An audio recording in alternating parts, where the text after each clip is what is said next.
Gostaria de compartilhar com você uma palavra nessa manhã, mas eu vou fazer de maneira diferente do que usualmente eu faço.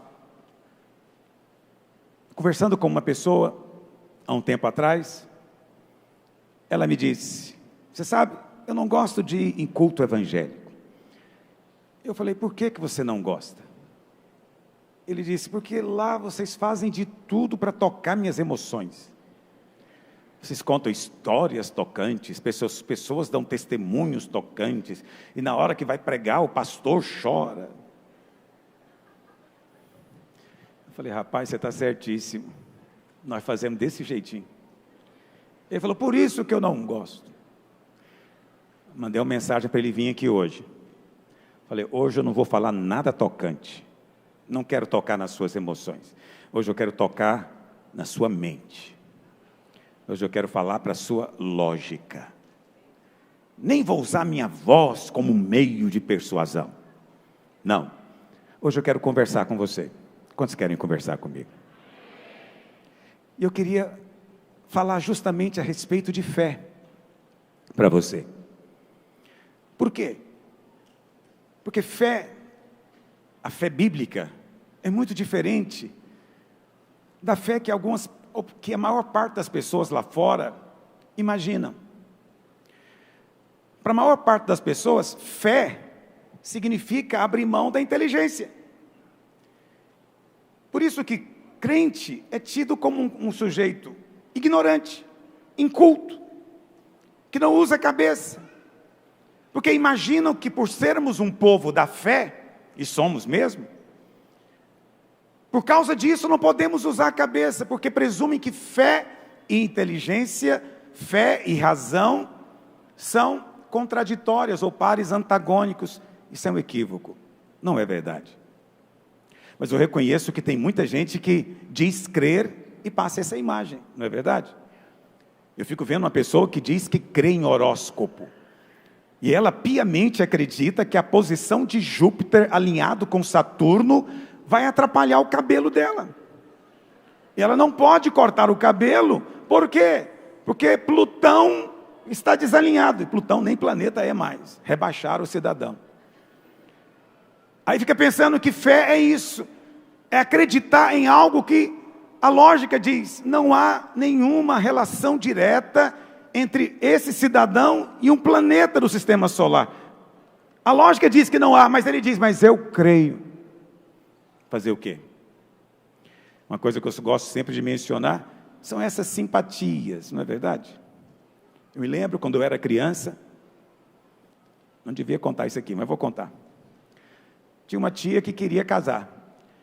E um dia, ela chegou lá em casa, eu morava com a minha avó, e ela então falou: me ensinaram uma simpatia. E a simpatia era pegar uma imagem de Santo Antônio, mergulhar ela de cabeça para baixo num balde de água e deixar atrás da porta. Eu penso hoje, e dá um nome disso de simpatia? Isso é muita antipatia. Coitado do santo. Porque a ideia é o seguinte: se o santo não quer te abençoar, afoga ele que ele te abençoa. Faz uma tortura celestial com ele. Aí você vê o santo no céu: por favor, eu faço, eu respondo, mas me tira da água. Aí você ouve isso e você fala: ah, meu Deus, como é que eu faço? Parece algo destituído totalmente de qualquer razão, bom senso. Uma simpatia também que eu ouvi dizer que cura diabético.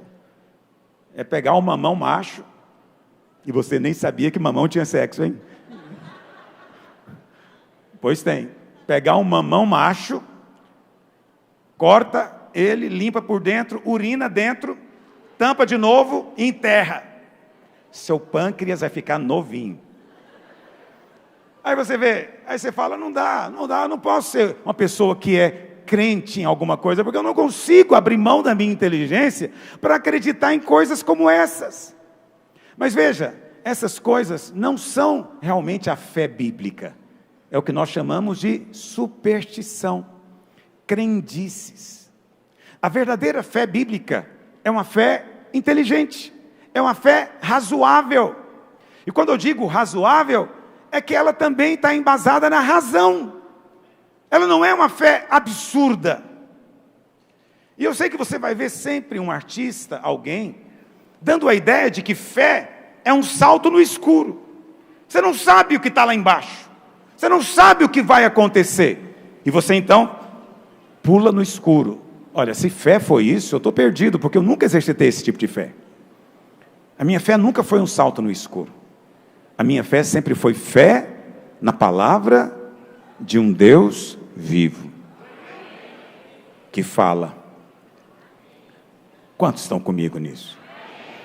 Não é baseado, vamos ver o que acontece. Não, não, não. É baseado numa promessa que não pode falhar. Amém? Então, existem muitas coisas loucas, até absurdas, que são feitas em nome de uma tal fé. E até tem pessoas que dizem que não importa em que você crê, a fé por si só tem poder, é fé na fé. Não, não, não existe tal coisa como fé na fé. É fé em alguém, é fé numa pessoa, é fé concreta. Tem um relacionamento onde promessas razoáveis são feitas, compromissos claros são assumidos de um Deus conosco. E aí a sua fé é em cima disso, em cima de algo concreto, ainda que espiritual. Quantos estão entendendo o que eu estou dizendo? É claro que tem certas coisas que você não precisa de testar para saber. Eu escrevi isso aí, um dia um irmão me mandou uma mensagem, dizendo, você sabia que é impossível beijar o cotovelo? Eu olhei aquilo, não vou te negar. No outro dia, ele mandou outra mensagem dizendo, você tentou, né?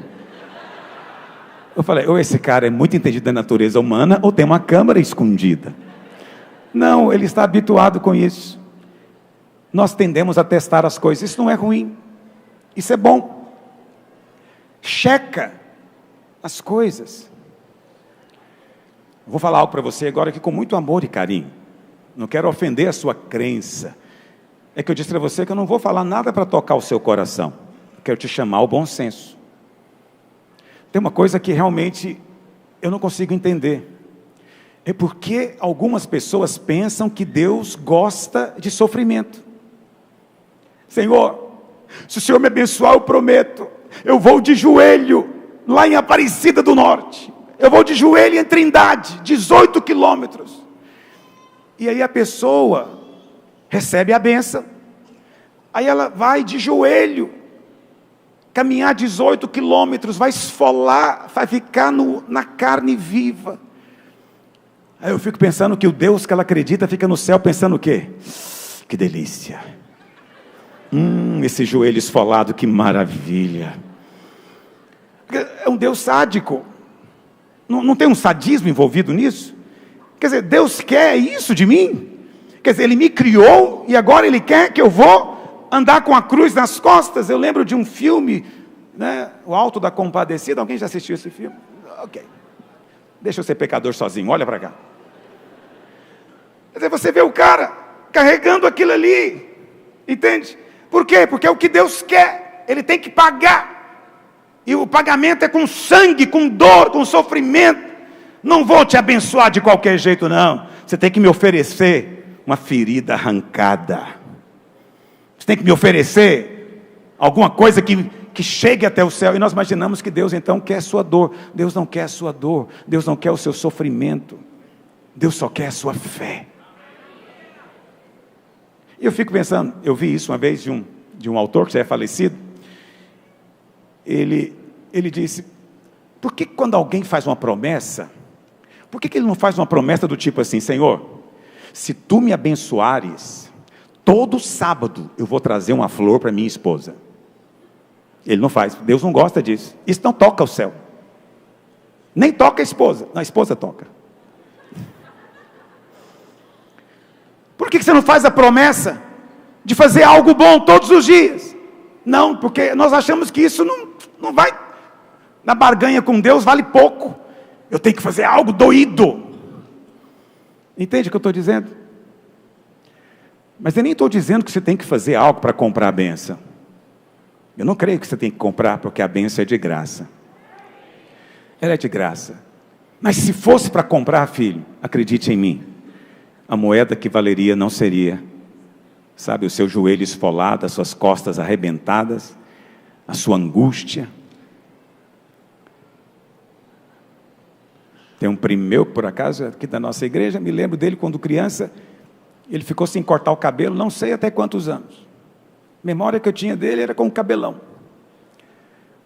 Não é fácil para um menino ter cabelo comprido há 50 anos atrás. É uma coisa complicada, mas pelo menos vai dizer, está na Bíblia, né? Era o nazireu que não cortou o cabelo. Pois é, mas não é porque está na Bíblia que é para você. O que é para você está no Novo Testamento. Cristo desceu do céu. Você não podia subir, mas Ele desceu. Você não podia pagar, Ele é muito rico, desceu aqui para pagar no seu lugar. E o pagamento foi feito sim na cruz, e envolveu sangue e morte, mas não o seu, o dele mesmo, Deus. Deus se fez homem. Deus se fez homem. Alguém me mandou uma mensagem essa semana perguntando, pastor, eu estava lendo, um santo da Idade Média, que dizia que nós não fomos realmente criados à imagem física de Deus. A nossa alma é que é a imagem de Deus. O que o senhor acha? Me perguntou. E na hora eu fiquei pensando, respondi para ela, falei, não é maravilhoso isso? Deus se fez homem para restaurar em nós uma imagem divina. Entende? Mesmo que Ele nem tenha te criado parecido com Ele, eu te digo, Ele desceu do céu para te mostrar como Ele é, e que você possa ser parecido com Ele. É isso que importa. Pastor, mas para tudo isso você precisa de crer em Deus. Essas coisas todas só fazem sentido para alguém que crê. E talvez você está me ouvindo dizendo, eu não creio. Então eu preparei para você aqui 4 argumentos. Quantos argumentos, irmãos? 4. Porque eu não quero tocar no seu coração. Eu quero te convidar a pensar comigo. Quantos querem pensar hoje? Só hoje? Não. Primeiro argumento é o argumento conhecido como o argumento cosmológico. Cosmológico. Cosmologia é uma palavrinha de origem grega, que vem de cosmos, que significa o mundo, e logia, que significa conhecimento. Então, é o conhecimento do mundo, a razão do mundo existir. O argumento cosmológico tem 3 fundamentos lógicos que eu vou te dar, de que Deus existe. Olha para cá, antes de eu avançar, eu quero dizer que não é possível provar que Deus existe. Se fosse possível provar que Deus existe, eu seria Deus. Está entendendo o que eu estou dizendo? Nem no dia em que você vê-lo face a face, isso será suficiente para provar que Ele é Deus. Só prova que Ele é alguém. Mas quem garante que Ele é Deus? Por isso você tem que crer em Deus hoje. Porque se você não crê hoje, não vai crer também naquele dia. Por quê? Raciocina comigo. Para eu crer que Ele é Deus, o único Deus, eu teria que andar em todo o universo, pesquisando, para ver se eu encontro algum Deus. Concorda comigo? Mas isso não seria suficiente. Porque poderia ser que enquanto eu estou no norte do universo, tivesse algum Deus no sul. E quando eu chegasse no sul, o Deus que estava no sul naquele momento estava no norte, no leste. Desencontrei com Ele. Então a única maneira de eu saber é se eu pudesse estar em todo o universo ao mesmo tempo. Aí eu saberia. Mas nem isso seria suficiente. Por quê? Pode ser que esse Deus que está aqui, realmente, Ele está em todo lugar. Mas quem me garante que Ele não surgiu agora? Que Ele não começou a existir agora? Então eu teria que viajar em todo o tempo passado, para checar se já houve algum Deus. Alguém consegue fazer isso? É possível fazer isso? Não. Então você não coloca Deus numa equação A mais B. Você não prova a existência de Deus, mas você pode entender e crer de maneira lógica e razoável na sua existência. A existência de Deus, ela é razoável. Não é um conceito abstrato e absurdo. Não. Ela é razoável. E o primeiro argumento que mostra a razoabilidade de crer em Deus é o argumento cosmológico. Fundamentado em quê? Primeiro, fundamento cosmológico é que as coisas existem. Isso é uma coisa lógica, as coisas existem. Você não pode negar que elas existem. Se elas existem, você precisa perguntar como surgiu. Por que elas existem? Elas existem com um propósito. Por que tudo surgiu? São perguntas legítimas. E são perguntas que nos levam a uma compreensão razoável de Deus. Porque uma vez que algo existe, é razoável perguntar por que existe. E tudo que você vê foi criado para um propósito. Foi feito para um propósito. Mas hoje em dia, a ideia é que tudo surgiu do acaso. Não é verdade? Então, a teoria cosmológica mais aceita, ela é chamada de Big Bang. E eles dizem que tudo que existe surgiu de uma explosão. Eu creio que houve uma explosão. Está lá em Gênesis. Deus disse. Quando Deus fala, meu amigo, o universo vem a existir. Tem um adesivo de carro que eu vi um dia, gostei muito, que é assim: Deus disse big, e então bang. Põe no seu carro. Porque para ter uma explosão, tem que ter uma ignição. Concorda comigo? Nada explode sem uma ignição. É preciso algo para dar início àquilo. Quem iniciou? Nada explode de si mesmo. Alguém iniciou. É plausível crer que alguém fez isso. E esse alguém que fez tem que ser suficientemente grande para ser chamado de Deus. Como estão me acompanhando? As coisas existem.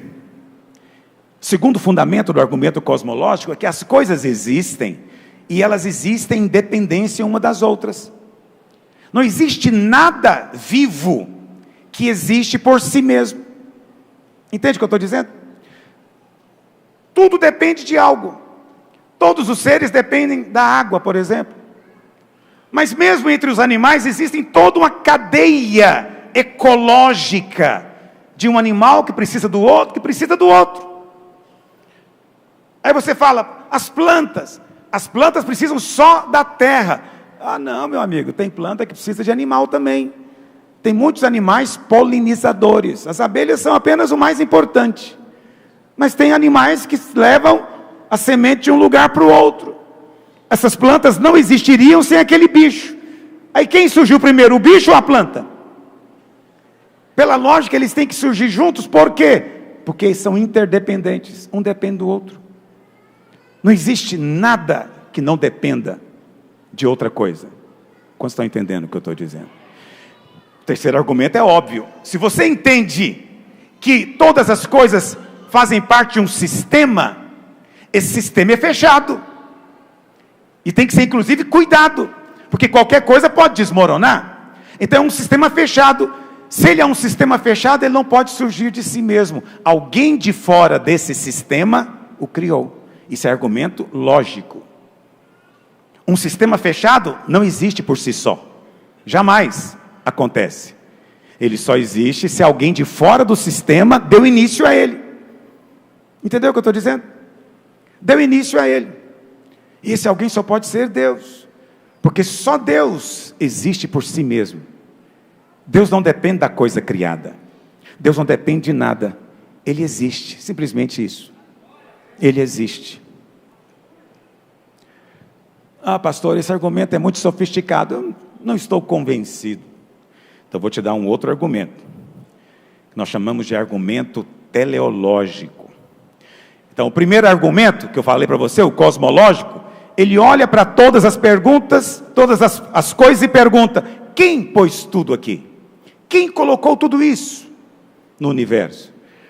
Mas no argumento teleológico a pergunta é: por que tudo é tão organizado? Por que o universo não é uma bagunça? Por que o universo não é um caos? Pelo contrário, tudo é muito organizado. Tem um seriado na televisão que eu assisto, não nego, eu vejo de vez em quando. Brincadeira. E, na verdade, eu assistia o outro que passava antes. Eu passei a assistir esse seriado, o vídeo está aí para poder passar. E eu estava assistindo um dia esse seriado, e o menino, né, de quem a história conta, ele se diz ateu, mas ele fala uma das coisas mais bonitas sobre a existência de Deus. Tem como projetar? Projeta, por favor. Precisa ter som.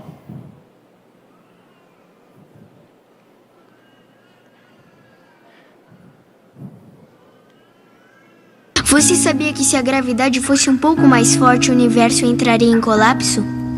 Eu não sabia.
Os irmãos podem receber no seu grupo de WhatsApp. Olha para cá.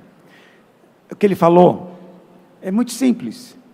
Ele falou o seguinte: tudo no universo existe por causa de uma força, chamada força da gravidade. Tudo. Tudo se equilibra por causa dessa força. Planetas, estrelas, galáxias. E ele disse: isso é algo científico, porque esse programa é para falar disso.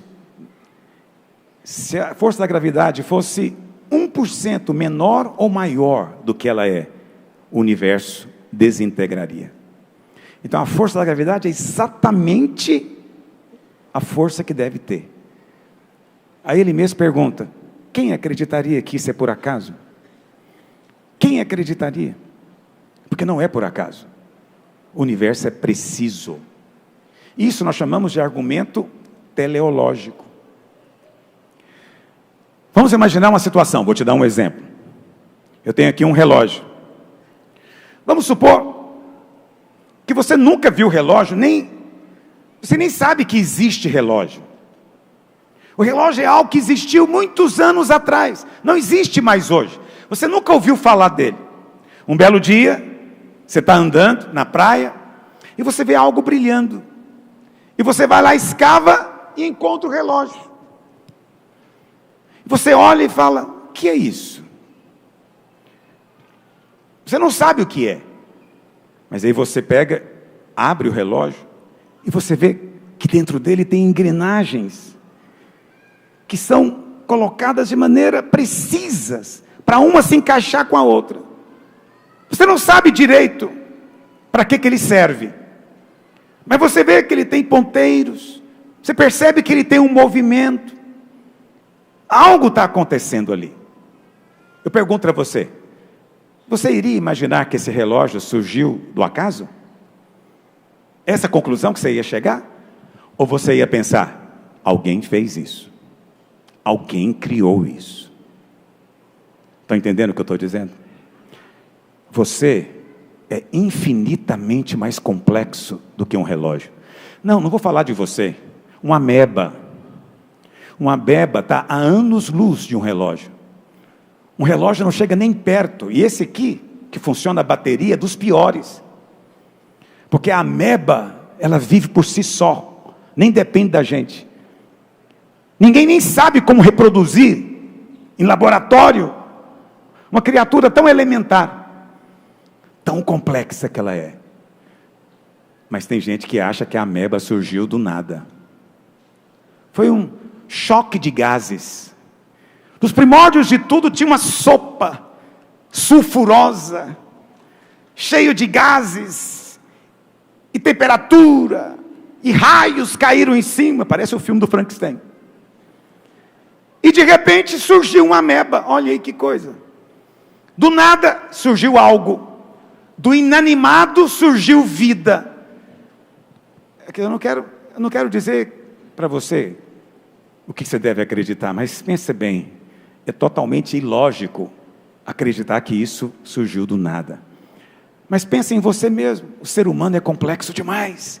Todos os sistemas que você tem funcionando harmonicamente nesse momento em você, é um negócio inacreditável. Os cientistas com todo o conhecimento nem sabem como você funciona 100% ainda. Os bilhões de neurônios que você tem, que fazem sinapses, conexões, 1 trilhão de vezes. E eles não têm ideia de como isso acontece, no entanto, acontece. Porque você é muito, muito complexo. Dá para imaginar que isso surgiu do nada? Não, pastor, a gente não crê que não vem do nada, eu creio na evolução. Tudo bem. Eu até creio que depois que algo é criado, ele poderia evoluir. Mas como que uma pedra evolui para uma ameba? Como que o ácido sulfúrico evolui para uma bactéria? Não faz sentido, isso não é evolução, é mudança de reino. Um é de um reino, o outro é de outro. Está entendendo o que eu estou dizendo? Portanto, negar a existência de Deus é ilógico, é insensato, não é razoável. É como eu disse, pastor, mas foi o Big Bang. É verdade, o Big Bang, mas eu sempre gosto de brincar da seguinte maneira. Qual a chance de uma explosão produzir algo? Está entendendo? Eu tenho uma gráfica. Qual a chance de eu explodir a minha gráfica e do outro lado sair livros encadernados, prontinhos? Pior ainda, com a história já escrita. Qual a chance disso acontecer? Não há chance. E acredite em mim, você é muito mais complexo do que um livro, por melhor que tenha sido escrito. Qual a chance da gente explodir uma confecção e do outro lado sair um jeans do seu número? Qual a chance disso? Não há a menor chance, porque é ilógico, vai contra toda lógica, até científica. E no entanto, as pessoas ditas inteligentes resolvem simplesmente negar a existência de Deus, supostamente baseado na inteligência que nega a fé. Não, a verdadeira inteligência, ela não pode negar a fé. Ela precisa dizer, a fé é razoável. Faz todo sentido crer num Deus assim. Quantos estão comigo aqui? Bom, se esses dois argumentos não te ajudam, eu vou te falar de um terceiro argumento, que é o argumento da natureza moral. Os irmãos estão me acompanhando na revista hoje. Você nunca faz isso. Por que está fazendo hoje?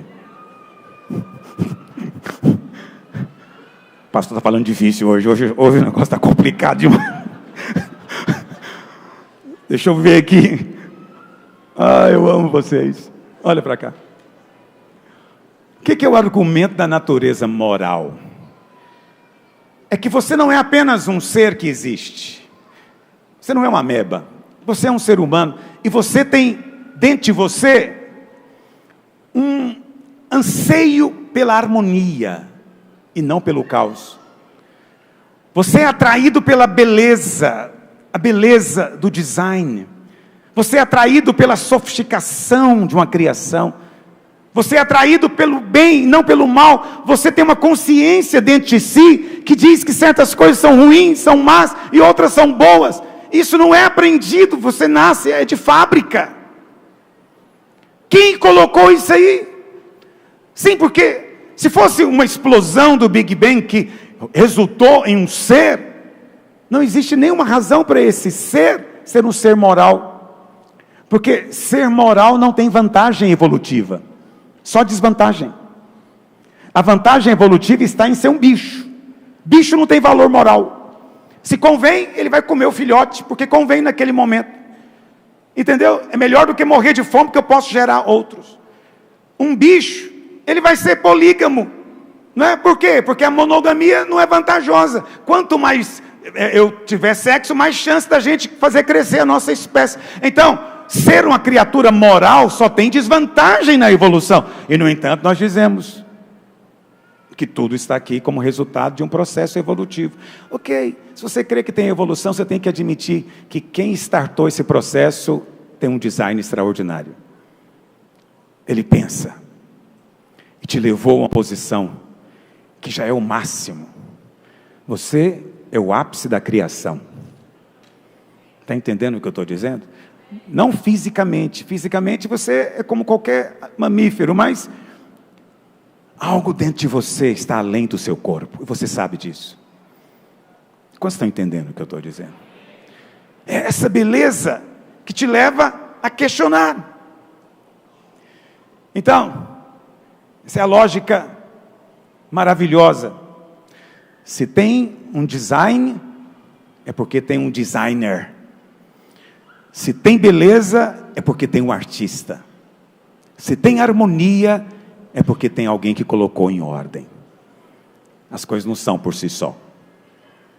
E o último argumento é o mais fraco de todos, mas ele ganha força junto com esses três, que nós chamamos do argumento da experiência religiosa. O que é isso?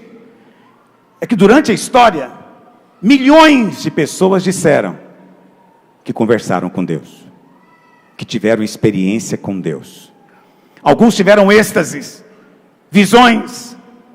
Milhões, não foi 2 nem 3. Se fosse 2 ou 3 eu ignoraria. Mas são milhões dizendo a mesma coisa. E olha para cá. Eu sei que existe todo um discurso por aí dizendo o seguinte, que a religião matou mais gente na história do que todas as guerras. Mentira, mentira, mentira maligna, desonesta. Quem te fala isso não te prova com nenhum texto, nenhum dado estatístico, porque não é verdade. Está me ouvindo? Não dá para comparar os que foram mortos por causa de ideologias, como o fascismo, o nazismo e o comunismo, que foi a ideologia que matou mais gente na história. Isso sim, eu te digo. Só Mao Tse Tung matou 80 milhões de chineses de fome. Pol Pot, não é da sua época, quando eu era criança, que teve a guerra do Camboja, você ligava a televisão, o Jornal Nacional, todos os dias, era falando dessa guerra, na guerra do Vietnã, depois do Camboja. E esse Pol Pot, um ditador que viveu lá, matou 2 milhões de cambojanos. Ideologias têm matado. Ah, mas a igreja já matou. Não, teve pessoas que já fizeram coisas ruins dentro da igreja. Mas não acredite no que estão dizendo. Olha para cá.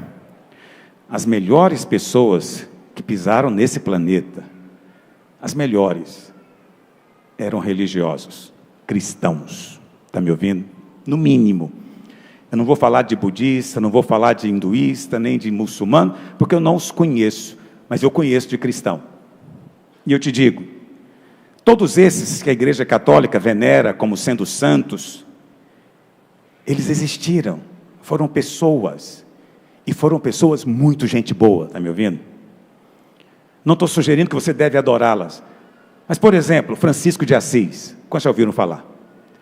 A história dele é fascinante. Ah, pode ser que tenha algumas coisas que foram inventadas, pode ser, mas no geral é verdade. É a história de um cara muito rico, que teve uma experiência com Deus, e entregou tudo, e foi servir a Deus na pobreza. Veja, um cara desse não sai para matar ninguém não, filho. É gente boa.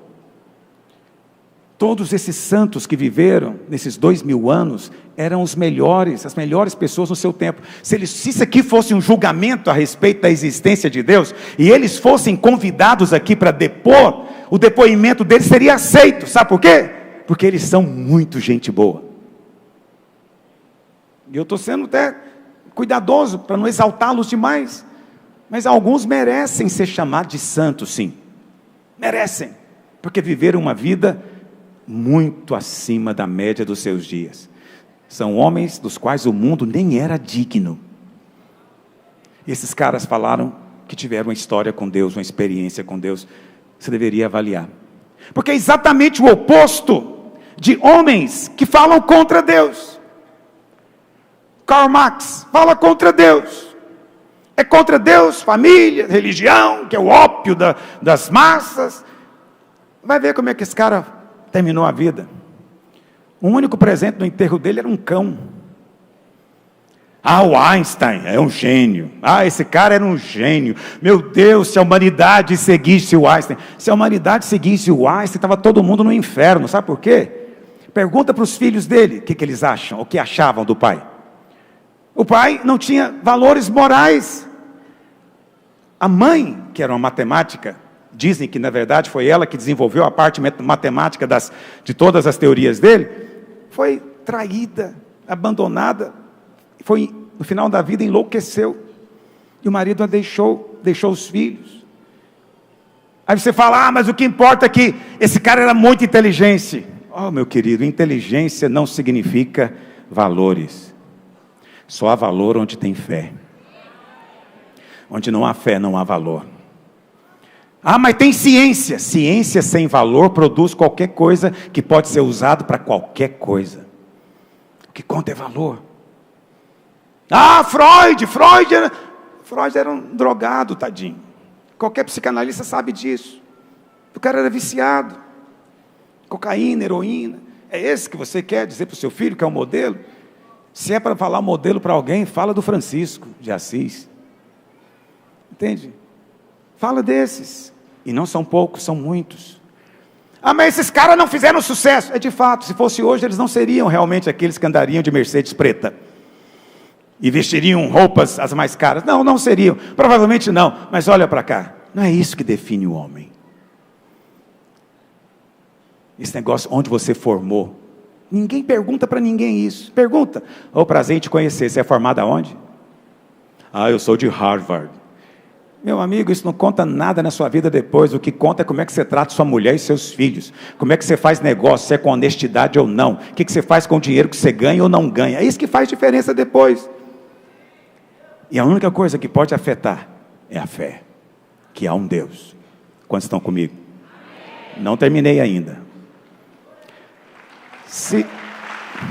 Obrigado. É para mim isso? Não estou acostumado com aplausos. Olha para cá. Se há um Deus então, e nós chegamos a uma conclusão razoável, não há uma prova, mas é razoável crer que há um Deus. Não é ilógico, não é absurdo, não é uma fé cega. Não, faz todo sentido crer. Se há um Deus, então segue-se algumas conclusões. A primeira, se há um Deus, Ele se comunica conosco. Deve ter um jeito de chegar até Ele. Aí você fala, é aí que entram as religiões. Religiões, sim, mas só tem um homem que veio e disse, presta atenção, há uma diferença em eu te ensinar um caminho, totalmente diferente de dizer que eu sou o caminho. Toda religião ensina um caminho, o cristianismo não. Cristo diz, eu sou o caminho. Cristo nunca disse, olha, eu vim aqui para ensinar você como chegar a Deus. Não, Ele disse, olha para mim, eu e o Pai somos um. Ele nunca disse, olha, eu vou orar para Deus te dar vida. Ele disse, eu sou o pão da vida, come de mim você vai ter vida. Está entendendo a diferença? Toda religião ensina para o homem como é que ele pode chegar ao céu. O cristianismo é totalmente diferente. Nós não estamos aqui para ensinar você como chegar ao céu. Nós estamos aqui para contar para você como é que o céu desceu aqui. Houve um dia em que o céu desceu aqui. Deus se fez gente. Tudo bem, você está dizendo que isso é uma crença, um mito, né? Mulheres virgens não ficam grávidas. Eu também creio que não fica. Se alguém chegar para mim dizendo, eu vou dizer que ela está mentindo. Mas olha para cá. Se for uma profecia que foi dita milhares de anos antes, aí muda de figura. Não tem como você negar Cristo. Como é que você pode dizer que aquelas profecias todas se cumpriram? Ele fez se cumprir. Ele foi se encaixando nelas. Não, algumas não tem jeito. Não tem jeito. Não dá para ele escolher a maneira de ser morto, crucificado. Não dá. dava para ele ser pendurado no madeiro e ser escolha dele. Entende? O cumprimento da profecia foi completo nele. E ele veio para dizer que ele é o caminho. Se ele é o caminho, olha para cá. É tudo lógico. Se ele é o caminho, você tem que se posicionar a respeito dele. Porque ele não disse só que é o caminho, inclusive. Vamos ler 2 textos da palavra de Deus? Por 2 ocasiões, os judeus quiseram apedrejar Jesus. Por 2, pelo menos. E por que eles queriam apedrejar a Jesus? Olha o que Jesus disse, João 10, verso 30. Olha a afirmação dele. Eu e o Pai somos um. Continue. Novamente, pegaram os judeus em pedras para lhe atirar. Disse-lhe Jesus: tenho-vos mostrado muitas obras boas da parte do Pai. Por qual delas me apedrejais? Responderam-lhe os judeus: não é por boa obra que te apedrejamos, e sim por causa da blasfêmia, pois sendo tu homem, te fazes Deus a ti mesmo. Os judeus entenderam o que Jesus disse. Você é homem e está dizendo que é Deus. Jesus não negou, dizendo: não, me desculpa, gente, não foi isso que eu quis dizer. Ele não se desculpou. Ele virou as costas e foi embora. Sabe por quê? Porque é isso que ele é. Quem vê a mim, vê ao Pai. Tomé um dia disse: Senhor, mostra-nos o Pai e isso nos basta. E o Senhor disse para ele: Tomé, como é que é isso? Eu estou com você 3 anos e meio, você ainda pergunta, me pede para mostrar o Pai, você não entendeu ainda? Quem vê a mim, vê ao Pai. Hebreus capítulo 1 diz que Cristo Jesus é a exata expressão de Deus. Ele é a exata expressão de Deus. Não dá para você conhecer a Deus realmente, nem prová-lo, mas Jesus é um fato histórico. Quer conhecer a Deus? Olha para Jesus. Onde é que eu vou olhar para Ele? Mateus, Marcos, Lucas e João. Não é só historinha, é contando como é que Deus age, como é que Deus pensa. É Deus na forma de gente. Mas como é que Ele lida diante de um pecador condenado? Como é que Ele lida diante de um fariseu cheio de justiça? Isso é Deus. Tudo que Cristo faz é Deus fazendo, porque Ele é a exata expressão de Deus. E Ele diz: eu e o Pai somos um. Somos um. E os judeus queriam matá-lo por causa disso. Quantos creem que Jesus é um com o Pai? Mas teve outra ocasião, lá em João capítulo 8, verso 58. Foi pior ainda. Respondeu-lhe Jesus: em verdade vos digo, antes que Abraão existisse, eu sou. Jesus não estava falando grego com eles. O Novo Testamento foi escrito em grego. Jesus não falava grego. Jesus falava o quê? O hebraico, o aramaico. Ok? Então, quando Jesus mencionou a expressão eu sou, o que ele disse na verdade? Jeová, Yahvé. Pronuncie como você quiser. Esse é o nome de Deus. Ele disse: antes que Abraão existisse, eu sou Deus. Eu sou Jeová. Uau! Continue. Qual foi a reação deles? Então pegaram em pedra de novo para jogar nele. E o Senhor se desculpou, falou: gente, vocês não estão entendendo nada, não foi isso que eu quis dizer. Não, ele fugiu, saiu do tempo que ele ia ser apedrejado. Mas ele não negou, é verdade. Antes que Abraão existisse, eu sou. Não surgi no ventre de Maria. No ventre de Maria eu me fiz gente, mas eu sou. Tudo que existe foi criado por mim, e sem mim nada do que foi feito poderia ter sido feito. Ele é o Criador. Teve um dia que o Criador se fez gente e andou aqui na terra. Se você quer saber como é que é o Criador, leia o Evangelho. Veja, Jesus fez uma afirmação muito séria, entendeu? Nenhum outro homem fez essa afirmação, nenhum. Buda não afirmou isso. Siddhartha Gautama, ele não falou eu e Deus somos um. Na verdade, não há Deus no budismo. Você não vai encontrar nenhum profeta dizendo isso. Maomé nunca falou que ele é Alá, nunca. Nenhum homem jamais disse isso, ninguém teve essa ousadia. Só um falou, mas ele provou. No dia que você vê gente andando sobre as águas, no dia que você vê gente quebrando as leis da física e multiplicando o pão, não uma, mas 2 vezes, no dia que você vê gente levantando os outros dos mortos, talvez essa pessoa pudesse até dizer, mas você não vai ver. Todos que vieram a ele foram curados. Hoje em dia a gente até cura, mas é 1 no meio de 100. Entendeu? Ele não, todos. Quando ele chegava, era uma multidão no chão, gemendo de dor. Mas quando ele passava no meio, atrás, era só grito de alegria e de louvor. Porque onde ele passava, a doença ia embora, os demônios iam embora. Porque ele é Deus. Você crê que ele é Deus? Sim, porque você, todo homem. Aí vem a segunda conclusão, inescapável. Se há um Deus, você vai comparecer diante dele um dia. Não tem jeito de escapar dele. Ele preenche o universo inteiro. Ele diz, você não pode se ausentar de mim. Tudo que existe, existe em Deus. Nós estamos nos movendo aqui nele. Tudo que existe, existe nele. O universo, as galáxias existem nele. Não tem como você se ausentar dele e fugir dele. Então, você vai se encontrar com ele. E o que vai ser naquele dia? Por isso eu recomendo que você hoje se posicione a respeito de Jesus. Como assim se posicione? Isso é chamado de axioma de Lewis. C.S. Lewis foi um brilhante escritor inglês que escreveu as Crônicas de Nárnia. Já deve ter assistido. O famoso leão Aslan. E ele propôs um axioma um dia, porque ele se converteu sozinho. É alguém que, se você encontrar a biografia, leia. Ele se converteu sozinho. Ele era professor em Oxford. E Oxford é considerada das melhores do planeta, não é de hoje, já é há 700 anos. Chegar a ser professor lá, meu querido, te coloca na nata, elite da elite intelectual.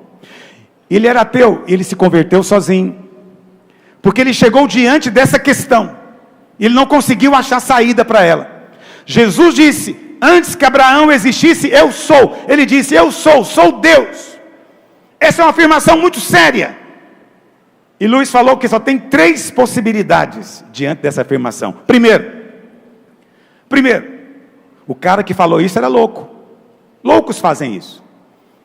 Loucos é que chegam e dizem, sou Napoleão. Tem louco que fala que ele é até o próprio Jesus Cristo. Você encontrou louco assim? Loucos falam que é Deus. Tem uma piadinha que o Rigonato gosta de contar. Como é que é, Rigonato?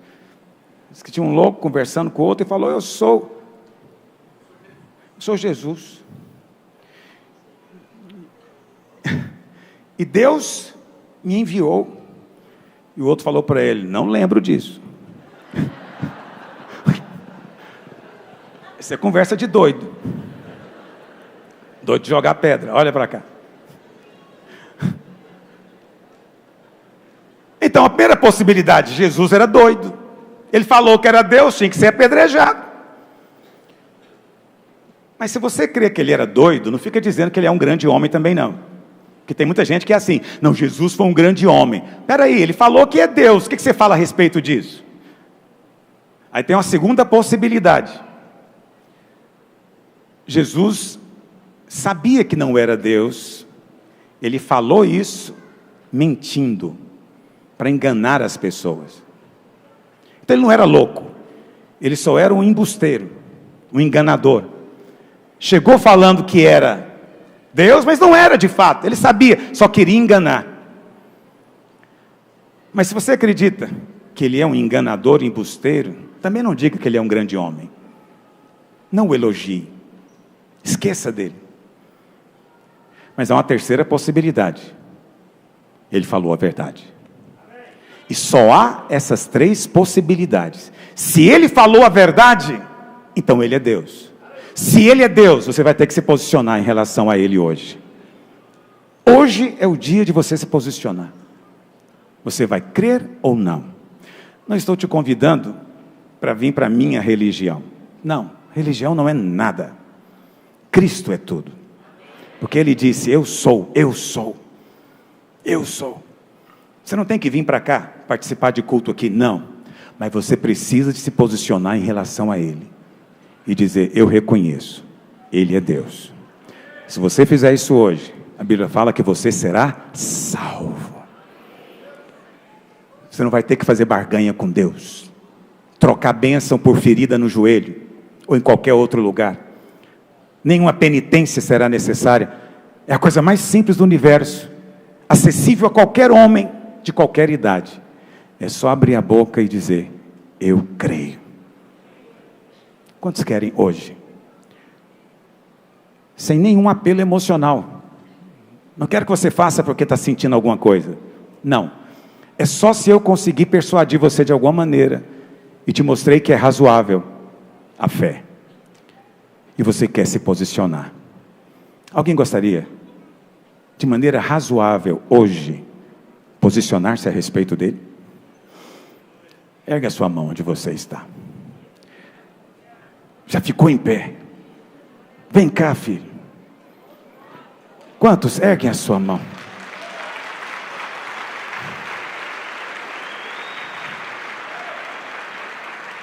Olha, eu sei que é embaraçoso vir no meio desse tanto de gente, mas ele está vindo no meio desse tanto de gente, não teve vergonha. Deus te abençoe. Se você quer hoje posicionar-se a respeito de Jesus, é a mesma escolha que foi colocada naquele dia. O que vocês pensam? É Jesus ou Barrabás? Lembra disso? Todos nós temos que fazer escolhas. Escolha o Senhor. Erga a sua mão onde você está. Eu quero orar por você. Você que quer hoje confessar, eu quero te convidar para vir aqui à frente, se você não sente vergonha. Ele não teve vergonha de você. Vem aqui, mude a sua história hoje. Comece uma nova história hoje. Mude o seu pensamento, mude a sua condição. Se você está com vergonha de vir, fala para o vizinho que está perto de você: fulano, vamos lá comigo, sozinho eu não tenho coragem. Vamos todos ficar de pé. Estendam para cá suas mãos. Feche seus olhos por um instante. Há um Deus que habita entre nós. Feche seus olhos. Repita comigo. Diga: Senhor Jesus, eu confesso com a minha boca e eu creio no meu coração que o Senhor veio em carne, viveu sem pecado e morreu na cruz para me salvar e ressuscitou ao terceiro dia. Diga: Senhor Jesus, eu te convido, entra na minha vida, muda a minha história, escreve o meu nome no teu livro, porque eu te reconheço como Senhor e Salvador da minha vida. Amém e amém.